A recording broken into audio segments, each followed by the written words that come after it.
Se você acha que só o leão manda na savana, prepare-se para mudar de ideia. Aqui, o verdadeiro duelo é de gigantes. Quem vence, força ou coragem? De um lado, o leão, músculos tensos, olhos fixos, pronto para atacar. Do outro, o elefante, imenso, sereno, mas com poder devastador. O leão ruge, tenta cercar, impõe respeito, mas o elefante não recua.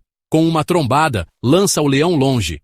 O felino insiste, busca uma brecha, mas o gigante gira, pisa forte e acerta em cheio. Hoje, o rei cai diante da força bruta. Porque na savana, nem sempre o leão leva a coroa.